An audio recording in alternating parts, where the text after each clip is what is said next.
Selamat datang, dan selamat beribadah, di The Way BSD. Mari hadir, ibadah Kristen sejati. Ibadah Minggu Raya, online dan onsite service, pukul 11 siang. Ibadah Tengah Minggu, Sabat Shalom, setiap hari Jumat, online service, pukul 9 malam. Mari beribadah bersama kami, baik secara onsite ataupun online. The Way mempunyai visi, menjadi gereja yang visioner dan alkitabiah. Misi The Way, mengajar jemaat agar memahami, mengimani, dan mengenal Yahweh sebagai Bapa, Allah yang Esa, Yesus Kristus sebagai anak Allah yang menebus dosa manusia, dan Roh Kudus adalah penolong dari Allah yang akan menyertai sampai akhir zaman. Mengembangkan pelayanan digital, sebagai sarana utama gereja yang kontekstual, dalam mengemban amanat agung Yesus Kristus. Menginspirasi jemaat, agar ikut ambil bagian dalam pekabaran Injil, dengan penekanan pada apa yang Yesus ajarkan, dan yang sesuai dengan panggilannya masing-masing. Mewujudkan jemaat yang memiliki iman yang kuat, dan mampu berapologet untuk membela imannya. Membangun jemaat yang punya perspektif hidup yang benar, seperti yang Alkitab ajarkan, sehingga akhirnya mampu mempersiapkan dirinya, untuk menghadapi kematian yang Tuhan tentukan nanti. Untuk persembahan dan perpuluhan, dapat disalurkan via barcode QRIS, atau transfer rekening terlampir. Jangan lupa untuk subscribe dan follow sosial media kami. Mari siapkan hati dan pikiran kita, selamat beribadah. Shalom semuanya, selamat malam, senang kembali dalam program Sabat Shalom. Kita akan melanjutkan ibadah kita, ya, ibadah secara online tentunya.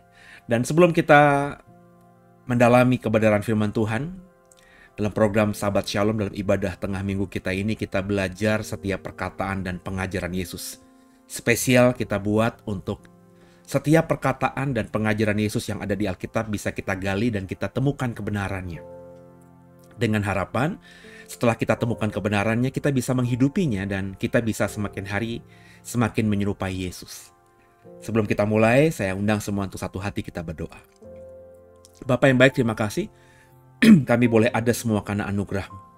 Bicaralah kepada kami di Jumat malam ini, di mana dalam live kami mau belajar tentang perkataan dan pengajaran Yesus. Singkapkan yang masih terselubung, berikan kami hikmat rema daripada-Mu, Roh Kudus beracara, sehingga benar-benar kami semakin paham setiap perkataan dan pengajaran Yesus kami. Jadikan kami adalah orang-orang Kristen yang sejati ya Bapa. Pengikut Yesus yang benar-benar bukan cuma memahami tapi menghidupi setiap ajaran dan perkataan Yesus. Jangan satupun kami yang Kau lalui. Ibadah ini mau kami buka dalam nama di atas segala nama Yesus Kristus, Tuhan Juru Selamat kami yang hidup yang sudah mengajar kami berdoa. Bapa kami yang di surga, dikuduskan nama-Mu, datanglah kerajaan-Mu, jadilah kehendak-Mu di bumi seperti di surga. Berikanlah kepada kami pada hari ini makanan kami yang secukupnya, dan ampunilah akan kesalahan kami seperti kami juga mengampuni orang yang bersalah kepada kami. Dan janganlah membawa kami ke dalam pencobaan, tapi lepaskanlah kami daripada yang jahat, karena Engkaulah yang punya kerajaan dan kuasa dan kemuliaan sampai selama-lamanya. Terpujilah nama-Mu Bapa. Amin. Kekasih Tuhan, mari siapkan hati kita. Kita belajar satu perkataan Yesus di malam hari ini dalam ibadah Sabat Shalom. Perkataan dan pengajaran Yesus yang kita mau bahas di malam hari ini adalah seri ke-50 dari seluruh rangkaian khotbah perkataan dan pengajaran Yesus yang sudah dibagikan. Sudah seri ke-50, berarti hampir setahun. Dan tema pada malam hari ini terambil dari Matius 6 ayat 10, yakni perkataan Yesus, pengajaran Yesus dari doa Bapa kami, datanglah kerajaan-Mu. Kalimat lengkapnya bisa kita baca dalam Matius 6 ayat 10. Datanglah kerajaan-Mu, jadilah kehendak-Mu di bumi seperti di surga. Ayat ini adalah bagian dari pengajaran Yesus dalam khotbah di bukit. Sepanjang beberapa belas episode, beberapa puluh episode ini kita ngomongin khotbah Yesus di bukit yang tercatat dalam Injil Matius. Dan ayat-ayat yang kita baca ini berfokus pada doa. Tepatnya doa Bapa kami, yang merupakan pengajaran Yesus yang diberikan kepada murid-muridnya. Doa Bapa kami adalah pola doa yang diajarkan Yesus kepada murid-muridnya ketika mereka bertanya kepada Yesus. Latarnya tuh Lukas 11 ayat 1-2. Pada suatu kali, Yesus berdoa di suatu tempat. Ketika ia selesai berdoa, berkatalah seorang dari murid-muridnya kepadanya, "Tuan, Kurio, ajarlah kami berdoa sama seperti yang diajarkan Yohanes kepada murid-muridnya." Jawab Yesus kepada mereka, "Apabila kamu berdoa, katakanlah, Bapa, dikuduskanlah namamu." Haleluya. Jadi ini adalah doa yang diajarkan Yesus kepada murid-muridnya. Yang kalau Bapak Ibu nanti ikuti secara lengkap pengajaran ini adalah pola doa. Pola komunikasi. Kalau kita sebagai orang Kristen pengikut Yesus mau bicara, mau berkomunikasi, mau berdoa dengan Bapa. Kalimat "datanglah kerajaanmu." Dalam bahasa Yunani frase ini berbunyi El teto in Basilea sou. Yang secara harfiah berarti datanglah kerajaanmu. Makna sederhananya adalah sebuah permohonan yang mendalam untuk kehadiran dan pemerintahan Allah di dunia ini. Datanglah kerajaanmu. Permohonan agar kerajaan Allah, pemerintahan Allah itu datang. Tentu yang berdoa adalah manusia di bumi, artinya memohon, berharap agar kerajaan Allah itu datang di dunia ini. Baik sekarang ketika saya berdoa datanglah kerajaanmu, atau masa depan, di masa yang akan datang. Jadi hal ini mencerminkan harapan akan keadilan dan kedamaian, serta tentu di baliknya adalah tanggung jawab kita sebagai umat yang hidup dalam nilai-nilai kerajaan Allah. Aneh kan kita berdoa datanglah kerajaanmu, tapi kita tidak hidup dalam nilai-nilai kerajaan Allah. Masa kita minta datang kerajaan Allah, agar kerajaan Allah datang, tapi kita tidak percaya dan tidak menghidupi nilai-nilai kerajaan Allah itu. Jadi perkataan ini sederhana tapi dalam, Bapak Ibu. Dengan demikian kalimat ini mengajak kita untuk berpartisipasi aktif dalam mewujudkan kerajaan Allah di bumi ini. Orang yang berdoa dengan pola doa yang Yesus ajarkan dengan kalimat datanglah kerajaanmu, mestinya orang yang berdoa demikian sudah dalam kesadaran akan berpartisipasi, akan aktif terlibat dalam mewujudkan kerajaan Allah di bumi ini. Jadi orang yang berkata dan berdoa datanglah kerajaanmu, tapi dia masih menzolimi orang, dia masih menyakiti orang, dia masih menjadi orang yang tidak bawa damai sejahtera, dia orang yang merusak dunia ini, membunuh banyak orang, melakukan banyak dosa. Ya ini ironis. Ada nggak orang seperti ini? Ada. Banyak nggak? Maafkan saya bukan menghakimi. Banyak. Faktanya doa Bapa kami ini kan diucapkan oleh banyak orang Kristen. Bahkan dalam kelompok-kelompok Kristen tertentu ini menjadi doa rapalan, doa hafalan, doa mantra bahkan. Tapi orang yang berdoa demikian, dikuduskanlah namamu, tapi tidak hidup dalam nilai-nilai kerajaan Allah. Munafik. Ketika kita berdoa datanglah kerajaanmu, kita tidak hanya meminta agar Allah membangun sebuah kerajaan di suatu tempat secara spesifik, secara fisik. Bukan begitu maksudnya. Kerajaan Allah jauh lebih daripada sekedar sebuah tempat fisik tentunya. Melainkan sebuah kondisi, sebuah pemerintahan, dan sebuah cara hidup.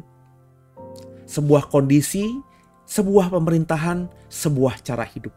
Datanglah kerajaanmu itu bukan bicara mengenai kita minta agar kerajaan Allah secara fisik itu ada di tempat geografis tertentu di bumi ini. Bukan begitu. Ada makna dalam di dalamnya. Bicara tentang kondisi. Kerajaan Allah adalah kondisi di mana kehendak Allah sepenuhnya terlaksana. Ini adalah kondisi di mana kasih, kebenaran, dan keadilan memerintah. Orang yang berdoa datanglah kerajaanmu, itu orang yang sedang merindukan sebuah kondisi di mana yang namanya kasih, kebenaran, keadilan yang dari Allah, yang merupakan nilai-nilai kerajaan Allah itu memerintah secara nyata di dunia ini. Ketika kita berdoa datanglah kerajaanmu, ini juga bicara mengenai pemerintahan. Kerajaan Allah adalah pemerintahan Allah yang sempurna. di mana ia bertahta sebagai raja dan segala ciptaan tunduk pada kehendaknya. Berarti sebuah harapan ketika nanti kerajaan Allah nyata, maka Allah adalah raja dan semua ciptaan, semua makhluk ciptaan tunduk pada kehendak raja kita.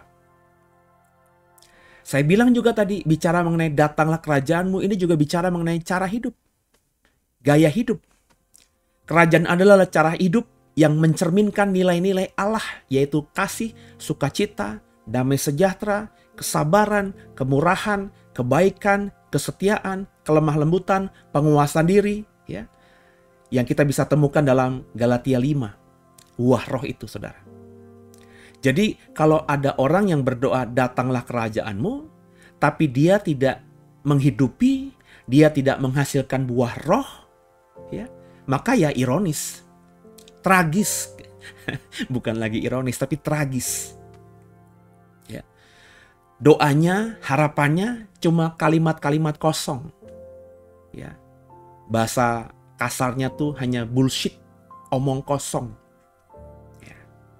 Mestinya orang yang berdoa datanglah kerajaanmu ini punya gaya hidup yang sesuai dengan apa yang dikatakan dalam Galatia 5. Menghasilkan buah roh itu.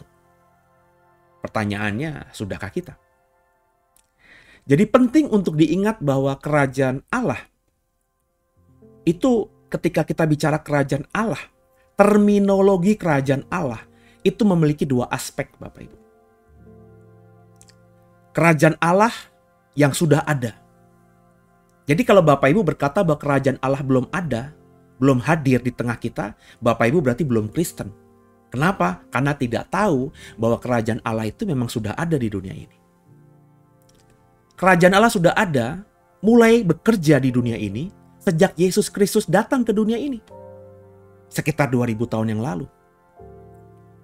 Ketika Bapak Ibu dan saya percaya kepada Yesus, menerima Yesus sebagai Tuhan, dan kita hambanya, mulai menerima Yesus sebagai juru selamat, penolong, penebus kita, maka kerajaan Allah itu seharusnya, semestinya, seyogyanya sudah bertumbuh dalam hati kita, sudah bertumbuh dalam hidup kita, sudah bertahta dalam hidup kita.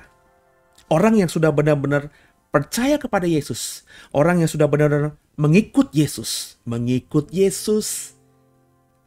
itu orang-orang yang mestinya sudah merasakan kerajaan Allah di dalam hidup sehari-harinya. Jadi kalau Bapak Ibu merasa sudah Kristen, sudah mengikut Yesus, tapi belum merasakan kerajaan Allah dalam hidup saudara, nilai-nilai kerajaan Allah yang tergambarkan dalam Galatia 5 dalam ekspresi buah roh itu belum menjadi milik kita, nah ini harus dipertanyakan. Jangan diabaikan. Berarti ada yang salah dalam diri kita. Kenapa kita sudah percaya Yesus, tapi kok kita belum hidup dalam kerajaannya? Jadi kerajaan Allah itu sudah ada, Bapak Ibu. Terutama bagi orang yang sudah percaya kepada Yesus. Karena kerajaan Allah ketika Yesus datang ke dunia ini sekitar 2000 tahun yang lalu, sudah mulai diberitakan. Itulah Injil, kabar baik itu. Kau sudah terima Injil belum? Sudah percaya Injil belum? Mestinya kau sudah merasakan hidup dalam kerajaan Allah. Itu aspek pertama. Dimensi pertama tentang kerajaan Allah. Tapi kalau kita ngomongin aspek kedua, kerajaan Allah bicara mengenai kerajaan Allah yang akan datang. Kerajaan Allah akan mencapai kesempurnaannya pada akhir zaman nanti. Tepatnya ketika janji Yesus dia akan datang kembali menjemput kita itu terjadi. Jadi meskipun kerajaan Allah di satu sisi, di satu aspek sudah ada di dunia ini, ketika Yesus datang pertama kali, dia sudah memberitakan kerajaan Allah. Dan kita yang percaya kepadanya sudah mestinya seharusnya merasakan kerajaan Allah. Tapi kerajaan Allah akan disempurnakan, mengalami yang namanya puncak. Ekspresi kerajaan Allah itu benar-benar nyata dalam kehidupan di dunia ini. Bukan cuma sekedar di dalam kehidupan orang Kristen, tapi di seluruh dunia ini. Sehingga seluruh makhluk bisa merasakannya, itu baru nanti disempurnakan di akhir zaman ketika Yesus datang kembali.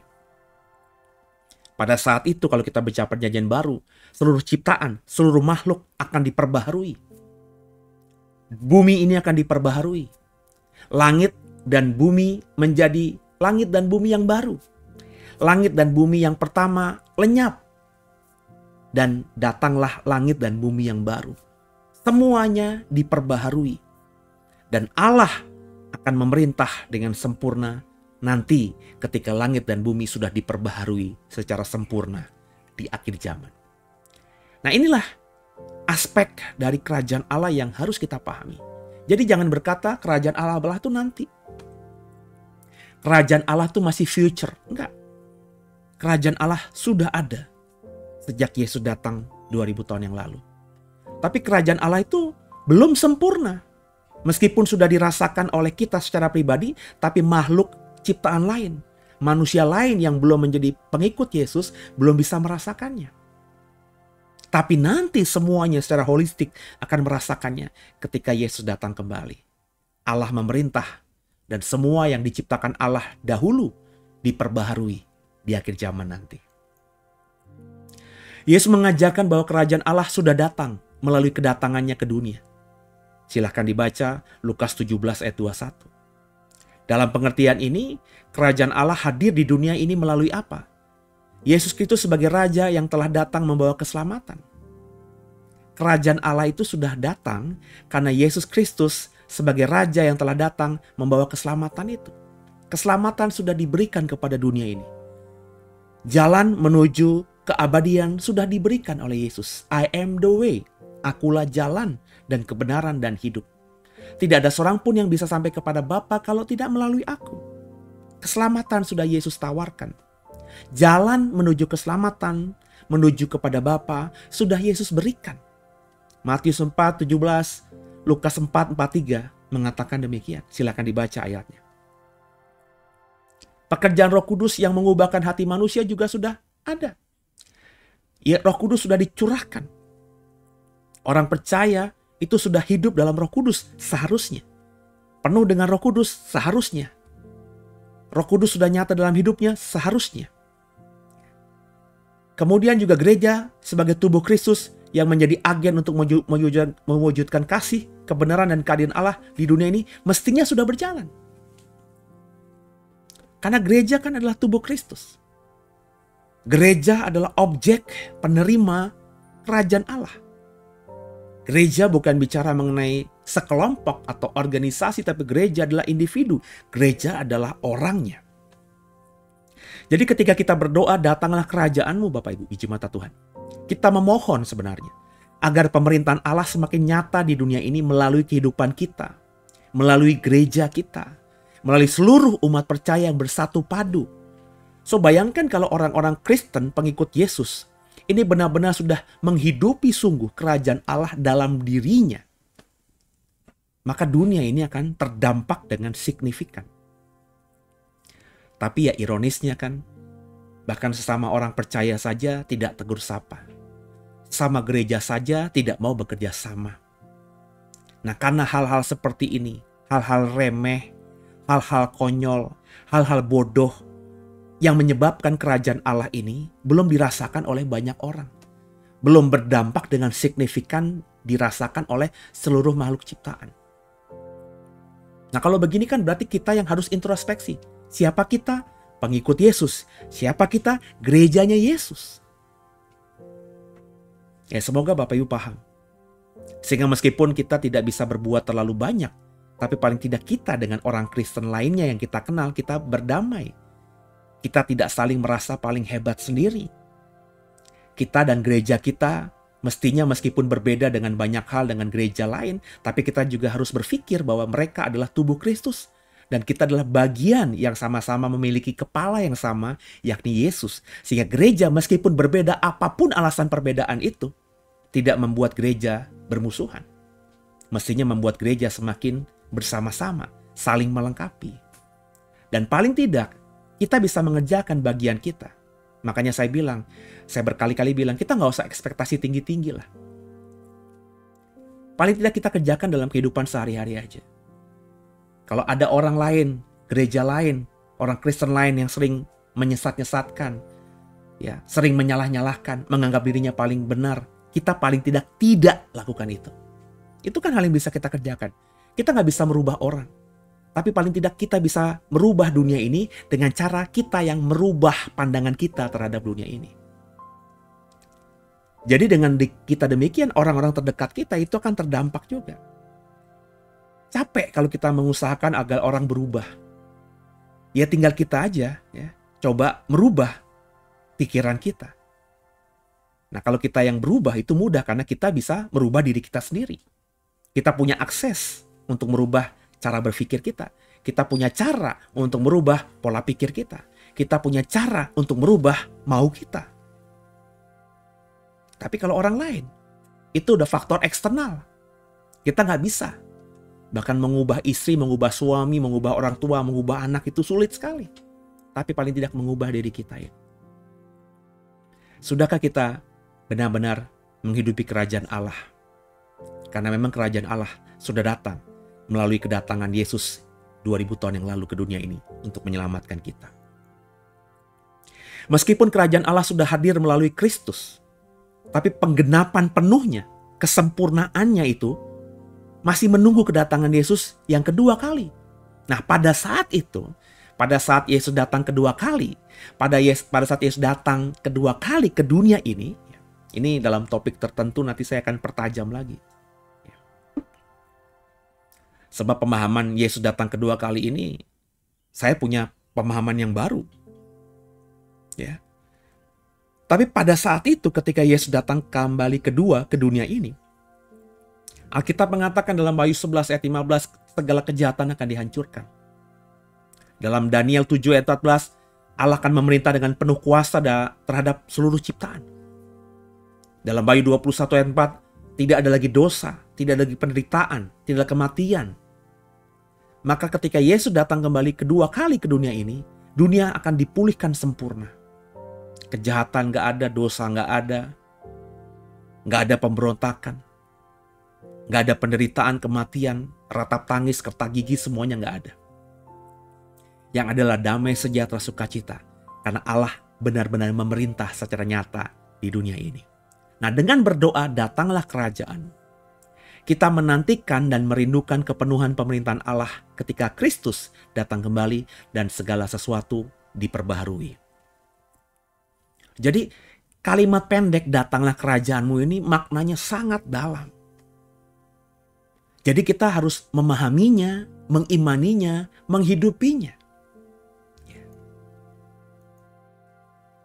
Makna teologis dari kerajaan Allah itu apa? Nah, kerajaan Allah itu merujuk pada pemerintahan atau kedaulatan Allah atas segala ciptaan. Ini bicara tentang pemerintahan dan kekuasaan Allah yang berdaulat. Berdaulat atas kita, paling tidak kita. Pertanyaannya, sudahkah kerajaan Allah itu berdaulat atas kita? Sudahkah kerajaan Allah di mana Allah sebagai rajanya itu benar-benar berdaulat penuh atas kita? Dalam konteks Injil, ini berarti Allah memerintah dalam hati dan kehidupan umatnya. Hati dan kehidupan kita. Paling tidak saya berkali-kali bilang, kita dulu. Sebab ayat ini, pengajaran Alkitab itu untuk kita. Ketika kita berdoa, datanglah kerajaan. Kita mengungkapkan kerinduan akan hadirnya pemerintahan Allah secara penuh di dunia ini. Di mana keadilan, damai sejahtera, kasih Allah itu benar-benar dinyatakan dan dirasakan. Jadi ada makna teologis yang dalam ketika kita berdoa, datanglah kerajaan. Kerajaan Allah itu punya makna dalam. Sekali lagi kerajaan Allah, kalau kau ingat tadi, itu bukan bicara mengenai suatu tempat fisik di lokasi tertentu. Bukan. Kerajaan Allah itu bicara mengenai tadi. Keadaan, kondisi. Di mana kita benar-benar merasakan dan menghidupi kerajaan Allah. Paling tidak, berkali-kali saya bilang tadi, dalam diri kita. Nilai kerajaan Allah itu benar-benar kita hidupi. Secara bahasa sederhana kita mengeluarkan buah roh. Yang rasa buah rohnya itu bisa dirasakan oleh orang-orang terdekat kita. Nah ini yang paling tahu kan diri kita sendiri. Bukan orang lain. Pertanyaannya sudah belum? Kita benar-benar hidup dalam kerajaan Allah ini. Ketika bicara kerajaan Allah, ini juga bicara mengenai pengharapan eskatologis. Sebab saya bilang tadi, bicara dimensi aspek kerajaan Allah ada dua. Pertama, kerajaan Allah sudah ada sejak Yesus datang ke dunia ini. Tapi aspek keduanya, kerajaan Allah itu bicara mengenai nanti, akhir zaman, masa datang. Ketika kerajaan Allah disempurnakan, inilah pengharapan eskatologis itu. Kalimat ini juga mencerminkan pengharapan akan penggenapan akhir zaman, ketika kerajaan Allah yang akan datang secara sempurna dan kekal. Ini adalah pengakuan bahwa dunia saat ini belum sepenuhnya sempurna sesuai dengan kehendak Allah. Dan kita sedang menantikan pemulihan seutuhnya. Jadi kalau mengerti pemahaman ini, maka bagian kita hari ini berusaha untuk menghidupi kerajaan Allah dalam hidup kita. Sehingga kalau kita sudah menghidupi kerajaan Allah, berharap sungguh kita bisa berdampak pada sekitar kita, itu bagian kita. Tapi meskipun kita usahakan, kita harus menyadari bahwa kerajaan Allah secara penuh, secara sempurna, itu nggak bisa terjadi sekarang tapi nanti. Berarti kita harus menyadari bahwa kita ini masih hidup belum dalam kesempurnaan. Kita masih hidup belum sepenuhnya berada dalam kerajaan Allah. Berarti kita meskipun harus mengimani sudah merasakan kerajaan Allah, harus menghidupi sudah ada dalam kerajaan Allah, tapi kita menantikan dengan iman yang sungguh pemulihan kerajaan Allah secara utuh, di mana Allah memerintah dan semua ciptaan tunduk kepadanya. Kita jadi volunteer. Kita jadi pembuka jalan. Ya, kitalah yang mengawalinya. Orang yang percaya kepada Yesus yang pertama kali harus memulai itu. Sampai nantinya seluruh ciptaan, bukan cuma kita yang orang Kristen, merasakan semua tadi. Dalam konteks inilah, datanglah kerajaanmu adalah seruan untuk perubahan Bapak Ibu. Sebuah seruan untuk kita bertransformasi. Menuju apa? Menuju keadaan yang lebih baik sesuai dengan kehendak Allah. Maka untuk bisa hidup dalam kerajaan Allah yang sempurna dan penuh itu harus melalui proses. Nilai-nilai kerajaan Allah itu nggak bisa didapatkan semudah membalikkan telapak tangan. Yang bilang menghasilkan buah roh itu begitu mudahnya, itu sebenarnya omong kosong. Buah roh itu kan dari Roh Kudus Bapak Ibu. Dan Roh Kudus supaya bisa menghasilkan buah roh dalam hidup kita, Roh Kudus itu benar-benar harus bertahta dalam hidup kita. Berarti si manusianya, kitanya yang harus menundukkan diri penuh kepada Roh Kudus. Nah selama ini kita belum menundukkan diri penuh kepada Roh Kudus sehingga yang namanya buah roh itu belum secara penuh bisa diekspresikan dalam hidup kita. Sehingga orang masih belum bisa melihat kita secara penuh dalam perspektif kerajaan Allah. Jadi ya tadi, proses disempurnakan, proses dikuduskan. Meskipun kita sudah dikuduskan, kita sudah dianggap benar, tapi kita masih hidup di dunia ini. Dunia itu berproses, dunia itu berprogres, mestinya kita di dalamnya juga berproses dan berprogres. Kesucian, hidup, kekudusan itu harus diusahakan. Sampai kapan? Sampai selesai tugas kita di dunia ini. Selama kita di dunia ini, maka kita diminta, diharapkan untuk terus hidup dalam kekudusan, menjaga kekudusan, dan berbagi kekudusan dengan yang lainnya. Jadi, bicara kerajaan Allah, bicara pengharapan eskatologis. Orang yang paham ini, orang yang tidak pernah puas. Orang yang memahami ini, orang yang selalu berusaha terus menjadi pribadi yang lebih baik. Menjadi orang Kristen yang semakin serupa dengan Kristus. Ada pengharapan eskatologis di balik doa, datanglah kerajaan. Kemudian Bapak Ibu, doa datanglah kerajaanmu ini harus diterapkan dalam kehidupan sehari-hari. Selain aspek eskatologis tadi, kalimat datanglah kerajaanmu harus juga mengajak kita yang berdoa, mengajak kita yang mendengar orang berdoa datanglah kerajaanmu untuk hidup sesuai dengan nilai-nilai kerajaan Allah tadi. dalam beberapa waktu terakhir di materi ini, saya berkali-kali ngomong ini. Hidup dalam nilai-nilai kerajaan Allah.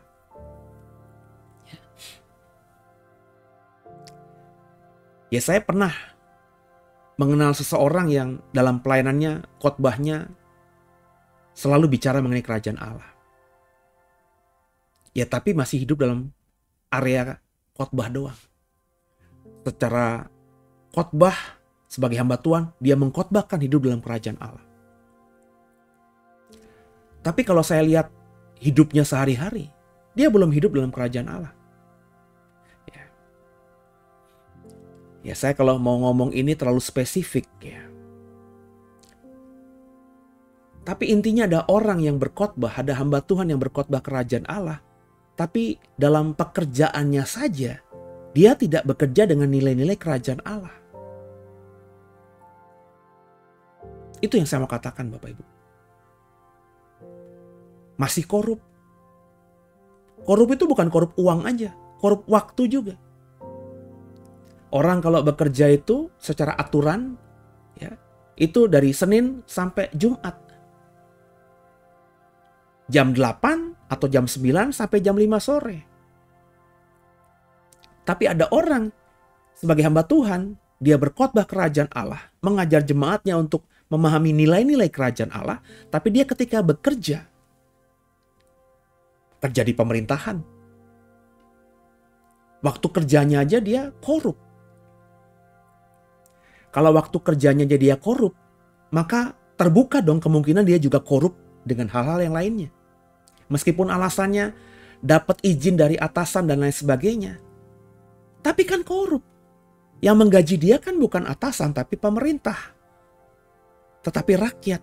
Tapi dia yang dibayar oleh rakyat, oleh pemerintah, bekerjanya tidak baik. Kenapa tidak baik? Karena dia bekerja memiliki atasan yang mungkin juga korup. Tapi dia mengajarkan nilai-nilai kerajaan Allah. Ini kan munafik. Ya. Makanya kerajaan Allah itu bukan cuma diomongin Bapak Ibu, tapi dihidupi. Orang yang berkhotbah, bersaksi tentang kerajaan Allah, tapi dalam kesetiaan aja, dalam kasihnya kepada pasangan nikahnya saja tidak penuh. Selingkuh, punya wanita idaman lain, pria idaman lain. Menyakiti hati orang yang selalu menantinya pulang ke rumah. Tapi dia ngomong terus tentang kerajaan Allah. Sebagai orang Kristen dia kalau ngomong udah paling hebat deh. Jangan-jangan pendeta yang khotbahnya hebat-hebat di mimbar juga belum hidup dalam nilai-nilai kerajaan Allah. Tapi dia berkhotbah. Dia mengkhotbahkan nilai-nilai kerajaan Allah, tapi dia belum menghidupi nilai-nilai kerajaan Allah dalam kehidupannya sehari-hari. Kan ironis. Dan jemaat nggak tahu itu. Makanya saya bilang, Bapak Ibu kenalilah pendetamu. Kenalilah hamba Tuhan yang kau dengarkan. Ya.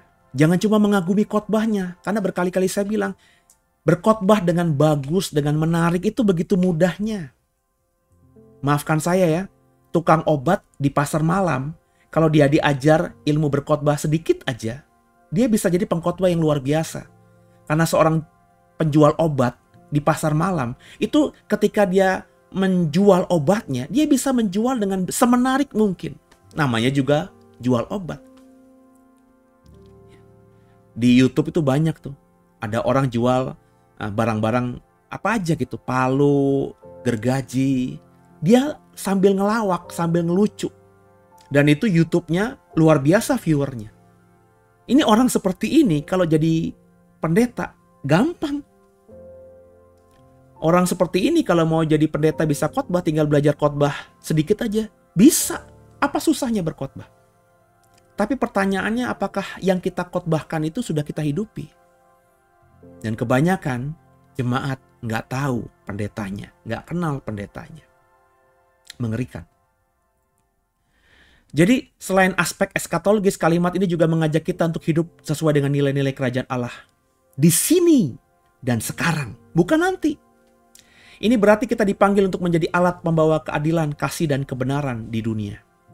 Dengan berdoa, datanglah kerajaan-Mu, kita berkomitmen untuk menjadi bagian dari rencana Allah untuk mengubah dunia melalui tindakan dan sikap kita. Seperti saya bilang tadi, kita jangan berharap dunia berubah. Kita jangan berharap orang lain berubah. Kitalah yang berubah.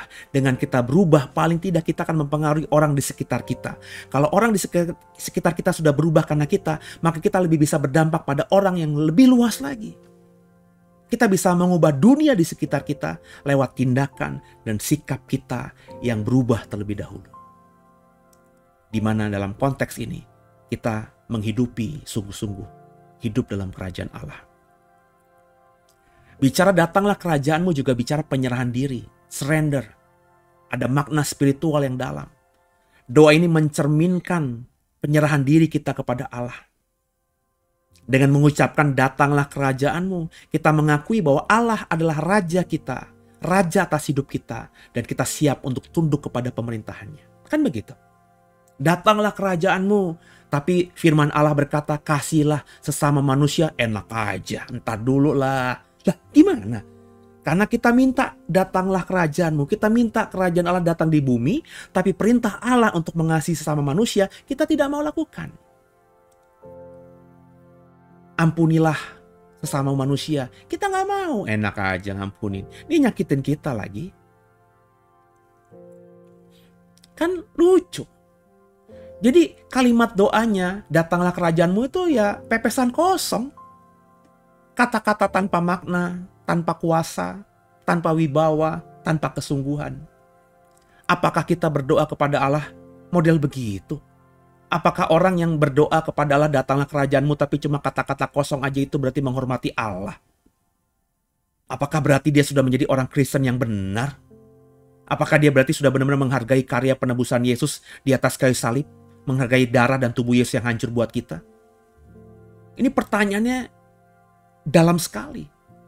Dan bisa bermultiplikasi tajam sekali. Maka saya selalu berkata, janganlah cuma pintar ngomong. Ya. Tong kosong nyaring bunyinya. Ya. Buat apa kita ngomong hebat, ngomong pinter, dikagumi banyak orang. Tapi Allah yang bisa melihat hati kita yang paling dalam tahu dan berkata, munafik loh. Selesai kalau Bapa di surga sudah berkata kepada kita, munafik loh. Selesai hidup kita Bapak Ibu. Kalaupun kita bisa hidup enak di dunia ya selama kita hidup di dunia aja. Tapi dalam kekekalan kita tidak akan bisa hidup, tapi binasa. Nah dalam konteks doa Bapa kami, ketika Bapa, Ibu, saya, saudara kita semua berdoa, datanglah kerajaan-Mu. Itu sebenarnya kita sedang mengucap syukur. Kita bersyukur karena Allah sudah mulai bekerja di dunia ini. Karena dalam pemahaman kita yang sudah saya bagi tadi, kerajaan Allah itu sudah ada di dunia ini sejak Yesus datang ke dunia ini. Maka dengan kita berdoa, datanglah kerajaan-Mu, itu kita sedang bersyukur. Bersyukur bahwa kita sudah memahami dan menyadari Allah sudah mulai bekerja di dunia ini.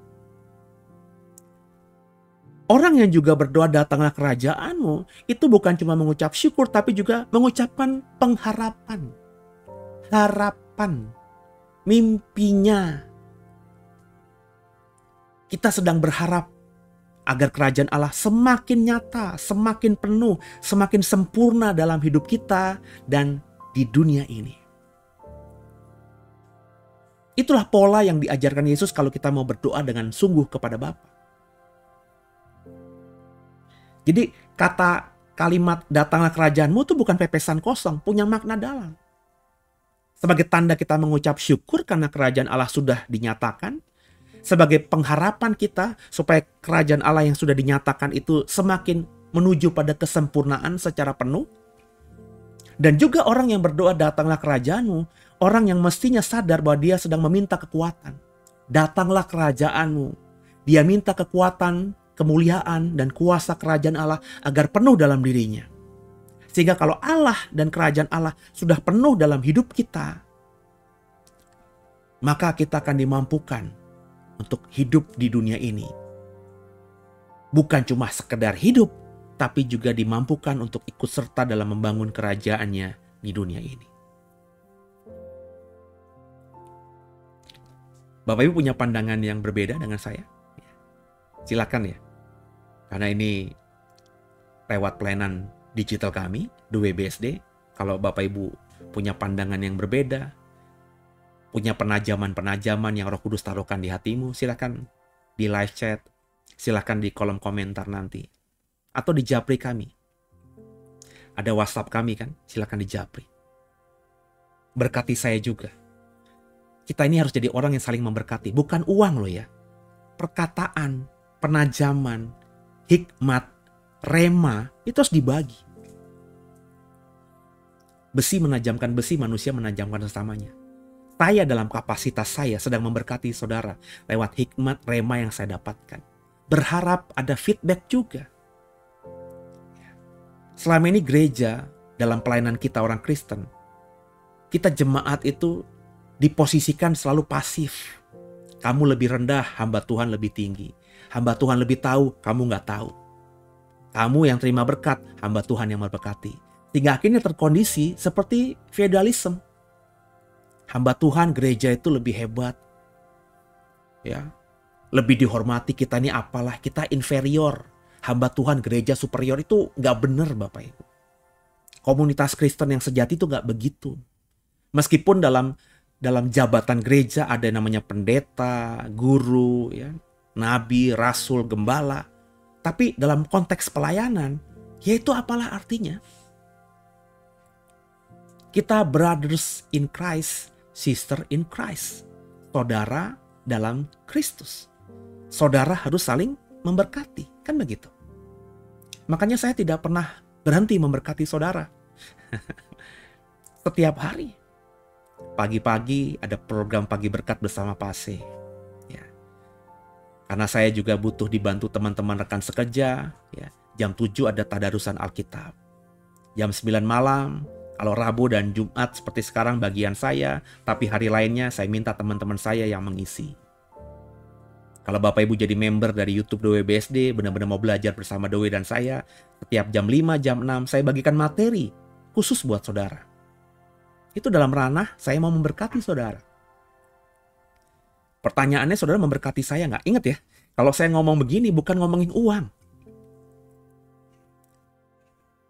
Memberkati saya itu dengan masukan, kasih kritik membangun, bukan kritik yang menjatuhkan. Ya nggak apa-apa juga sih, saya nggak akan sakit hati, tapi apalah gunanya kita mengkritik tapi dalam tujuan menjatuhkan. Netizen Indonesia, orang Indonesia tuh kalau mengkritik, kebanyakan mengkritik tanpa ada solusi. Berikan solusinya. Berikan seharusnya bagaimana. Jangan cuma menjelek-jelekan saja. Ayo, berkati saya, berkati Dewe. Dengan cara seperti tadi. Kita harus jadi rekan sekerja. Saling melengkapi satu dengan lainnya. Sama-sama mengusahakan diri kita masing-masing semakin indah di mata Bapa. Jadi mengucapkan doa datanglah kerajaanmu. Itu mengingatkan kita akan tanggung jawab sebagai pengikut Kristus. Untuk mewujudkan nilai-nilai kerajaan Allah dalam kehidupan sehari-hari kita. Ini berarti berusaha untuk hidup dalam kasih, dalam keadilan, dan kebenaran. Kita dipanggil untuk menjadi agen perubahan Bapak Ibu. Perubahan yang diharapkan terjadi atas sekitar kita dan dunia ciptaan secara keseluruhan. Kita diminta, diharapkan untuk menjadi agen perubahan yang mencerminkan kerajaan Allah, karakter Allah bisa terlihat dalam hidup kita. Sehingga dunia juga akan mengalami perubahan karakter tadi. Karakter Allah yang indah.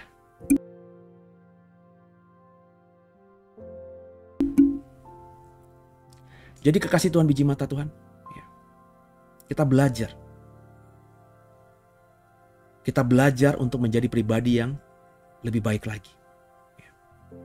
Kita belajar untuk menjadi pribadi yang semakin indah.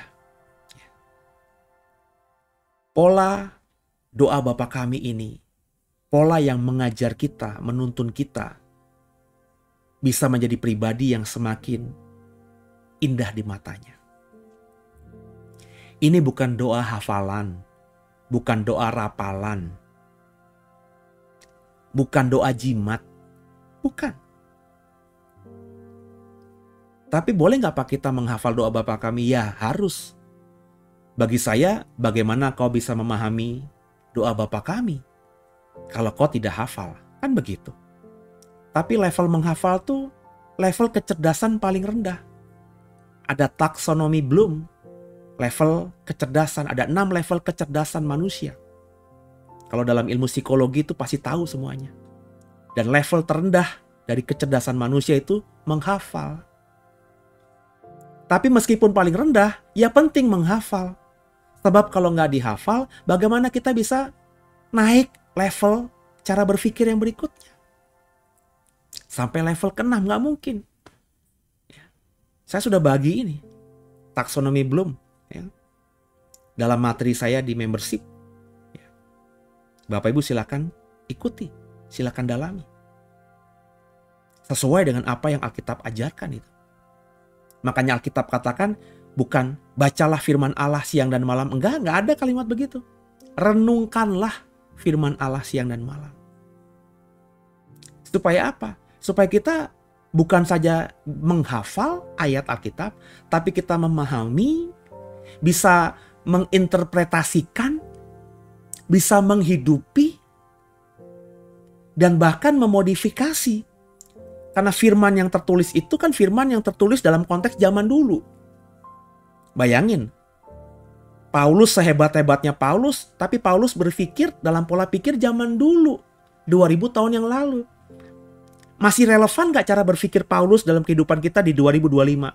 Secara umum mungkin masih relevan, tapi kalau yang bicara mengenai lebih spesifik, gak relevan lagi. Makanya orang yang sudah merenungkan firman dan Allah diharapkan nanti bukan saja bisa mengaplikasikan firman Allah, tapi bisa memodifikasi firman Allah, sehingga firman Allah yang kita baca di Alkitab, yang kita renungkan kebenarannya dan kita dapatkan kebenarannya, bisa kita aplikasikan lewat perbuatan yang konkret. Yang nyata sesuai dengan kondisi kita hidup hari ini. Jadi datanglah kerajaanmu itu berdampak sampai segitu Bapak Ibu. Jadi semoga Bapak Ibu diberkati.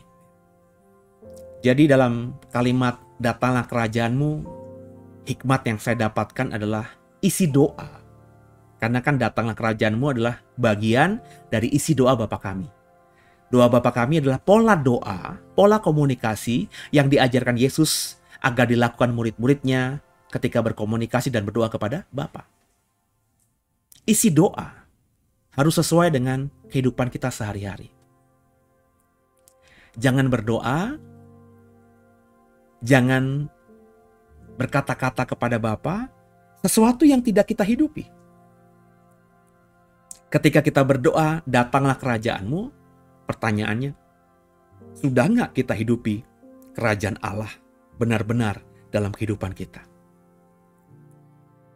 Yang paling sederhananya tadi, kerajaan Allah itu bukan tempat, bukan lokasi, tapi nilai kehidupan. Sudahkah kita dalam hidup di bumi ini, selama kita masih bisa bernafas dan beraktivitas, kita menghidupi nilai-nilai kerajaan Allah itu? Yang paling sederhana yang sudah saya singkapkan dalam khotbah tadi. Itu loh Galatia 5, buah roh. Sudah benar-benar terekspresi, terpancar dalam hidupmu. Saya berdoa sungguh, Bapak Ibu yang mau belajar bersama kami, komunitas WBSD, kita sama-sama saling melengkapi. Ya. Makanya saya kepengen Bapak Ibu yang berkomunitas dengan kami itu benar-benar tertanam. Ya. Lewat pelayanan-pelayanan yang saya berikan, yang kami berikan. Ada komsel. Ya. Tadi ada komsel nih. Ada persekutuan dengan jemaat di The Way. Ya. Ikuti. Ada diskusi-diskusi. Ya. Cuma kami belum maksimal buat banyak-banyak program untuk persekutuan gitu. Karena ya untuk komsel aja belum direspon. Banyak jemaat, sebagian besar jemaat bahkan, yang ibadah bersama kami di hari Minggu itu belum tertanam di komsel kami. Ya. Ya mau bilang apa dong? Ya, itu kan memang pilihan ya. Mungkin ada yang dikondisikan karena pekerjaan nggak bisa, karena studi sekolah nggak bisa, itu dimaklumkan. Tapi ada yang nggak ngapa-ngapain, tapi nggak join. Lah gimana kita mau bikin program-program lainnya? Saya sih rindu ya. Bikin seminar, bikin program, mengajar, saya siap. Cuma kalau belum direspon ya, kan ya kurang berdampak nantinya. Ya, semoga setiap kita mau bersama-sama mempercantik diri kita. Ya. Datanglah kerajaanmu, semoga topik ini memberkati. Ya. Kalau Bapak Ibu mau terafiliasi, belajar bersama saya secara pribadi gitu ya, materi-materi yang saya bagikan spesifik, yang eksklusif, yang dalam dan tajam itu saya bagikan di membership. Silahkan Bapak Ibu bisa scan barcode ini ya. Nanti Bapak Ibu akan diarahkan bagaimana menjadi membership dari channel YouTube kami, The WBSD. Karena pengajaran saya di membership hanya ada di YouTube The WBSD. Ya. Semua materi-materi yang Bapak Ibu dengarkan, entah di TikTok, entah di Instagram, entah di Facebook, itu nanti semuanya disimpan juga di YouTube The WBSD. Makanya yang belum subscribe, silahkan di-subscribe. Yang mau belajar bersama saya, jadi member atau join jadi member dari YouTube The WBSD. Kalau Bapak Ibu sudah jadi member The WBSD, saya berharap sungguh Bapak Ibu scan lagi satu barcode ini. Barcode ini isinya formulir, ya, isi data sederhana cuma nama, alamat, nama gereja, nomor WhatsApp, foto. Cuma itu aja yang saya minta. Nanti dari sini Bapak Ibu kirim di barcode ini ada linknya, tinggal dikirim aja, di send begitu. Nanti kalau sudah sampai ke admin kami terima, kami validasi. Syaratnya memang yang isi formulir ini harus jadi member dari YouTube The WBSD. Ya, nanti kita tinggal lihat aja sudah jadi member atau belum. Kalau sudah, nanti Bapak Ibu WhatsApp-nya akan kami undang di WhatsApp grup kami. Nah, kedepannya nanti sudah kami lakukan di minggu kemarin, di Sabtu kemarin, kita bikin seminar kecil, bikin kelas. Nanti di bulan Maret ya, kita akan coba bikin kelas tentang bagaimana mengajar, bagaimana belajar dan memahami Alkitab. Ya. Nanti mungkin sebulan sekali, sebulan 2 kali kita lihat responnya bagaimana. Pokoknya kami ingin semua yang berafiliasi dengan kami, yang benar-benar mau sungguh-sungguh belajar bersama kami, itu nantinya bisa membaca Alkitab, bisa memahami Alkitab, bisa mengerti isi Alkitab dengan sungguh. Semua ilmu yang kami miliki akan kami bagikan. Nah, tinggal nanti Bapak Ibu pertajam, perdalam, dan gumuli bersama Roh Kudus. Gitu ya. Semoga setiap kita semakin diberkati. Kita sudah ada di penghujung program Sahabat Shalom. Semoga apa yang saya bagikan di dalam ibadah Sahabat Shalom hari Jumat malam ini memberkati setiap saudara. Dan sebelum kita berpisah satu dengan lainnya, ya, saya mengajak semua kita untuk satu hati kita berdoa. Bapa yang baik, terima kasih buat segala kemurahan-Mu. Kami boleh ada dan kami diberkati lewat pengajaran Datanglah Kerajaan-Mu. Dalam doa Bapa kami di malam hari ini, semua karena anugerah-Mu. Kami paham sekarang bahwa kalimat Datanglah Kerajaan-Mu itu bukan cuma pengharapan semata, tapi ada implikasi dalam. Kalau kami berharap kerajaan Allah datang, maka kami harus hidup dalam nilai-nilai kerajaan Allah. Supaya kami nanti bisa benar-benar menyatu dalam kerajaan Allah. Maka tolong kami Roh Kudus, mampukan kami dalam waktu sesingkat-singkatnya untuk bisa hidup dalam nilai-nilai kerajaan Allah. Yang sudah dibagikan tadi, paling tidak kami bisa menghasilkan buah roh. Di mana buah roh itu tidak jauh dari nilai-nilai kerajaan Allah.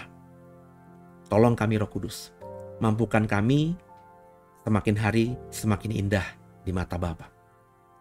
Berkati semua yang sudah join, yang sudah mendukung lewat doa, diberkati luar biasa, yang membantu lewat membagikan program ini, di-sharingkan di sosial media mereka kepada orang lain. Berkati semua tangan-tangan yang sudah menjadi rekan sekerja kami. Bagi Bapak, Ibu, Saudara kekasih Tuhan yang sudah menabur, memberikan persembahannya kepadamu Bapa, lewat program ini, lewat pelayanan kami, mengembalikan persepuluhan kepada Bapa lewat The Way BSD. Biarlah semua tangan-tangan yang memberkati lewat persembahan kepadamu lewat The Way ini diberkati berkali lipat ganda. Dan biarlah kami bisa mengelola dengan bijak, sehingga setiap rupiah yang kami kelola bisa semakin membuat pelayanan ini berdampak bagi banyak orang. Kami percaya segala kebutuhan pelayanan kami di WBSD. Makan, minum, pakai, semuanya tercukupi. Berkati semua rekan-rekan sekerja yang melayani di daerah, hamba-hamba Tuhan yang tulus melayani di pedalaman. Berkati gereja mereka, berkati rumah tangga mereka, berkati hidup mereka. Nggak ada hamba-hamba Tuhan yang tulus melayani itu bisa meminta-minta. Karena berkat Tuhan bisa terjadi, tercurah dengan cara yang ajaib. Semua kami yang tulus melayani-Mu Bapa, kami percaya dan beriman akan bisa memberkati banyak orang. Terima kasih buat kesempatan kami bersekutu di malam hari ini. Biarlah program Sahabat Shalom berikutnya, perkataan dan pengajaran Yesus yang kami gali semakin memperkaya kami. Berkati Indonesia, berkati pemerintah kami, berkati setiap kami yang sudah bersama beberapa menit di Jumat malam dalam program Sahabat Shalom ini. Ampuni salah dosa kami. Yesus Kristus, Kaulah Tuhan, Juru Selamat kami yang hidup. Dan ke dalam tangan-Mu lah Bapa, kami serahkan tubuh, jiwa, roh kami. Kami percaya malam hari ini kami diberkati. Kami tidur diberkati juga. Besok pagi bangun dengan bugar, sehingga weekend kami bersama keluarga, kami bisa menikmatinya dengan sukacita yang dari surga. Kekasih Tuhan, arahkan hatimu dan terimalah berkat darinya. Kiranya kasih dari Allah Bapa, cinta kasih dari Yesus Kristus, serta persekutuan yang manis mesra ini dengan Roh Kudus selalu menyertaimu, menyertaiku, keluargamu, keluargaku, sampai selama-lamanya. Sampai langit baru, bumi baru, tempat kita dalam keabadian bersama dengan Bapa. Yang diberkati dan percaya, katakan dengan iman kita masing-masing. Amin. Terima kasih Tuhan. Terima kasih buat kebersamaannya. Dan bisa ikuti program-program kami lainnya. Jangan lupa di subscribe YouTube WBSD, di follow TikTok WBSD, Instagram WBSD, dan add pertemanan di Facebook WBSD. Semua pelayanan kami formulasikan dalam bentuk digital, dalam sosial media, supaya banyak orang yang semakin bisa dijangkau oleh kebenaran, bisa hidup dalam kebenaran, dan harapan kami bisa juga membagikan ini kepada yang lainnya. Sehingga ada multiplikasi yang dahsyat, yang dampak, ada orang-orang yang bertobat setiap harinya, sehingga kerjasama kita ini setiap hari bisa membuat surga bersorak-sorai. Selamat malam, selamat istirahat, dan God bless you, Jesus bless you more and more. Haleluya.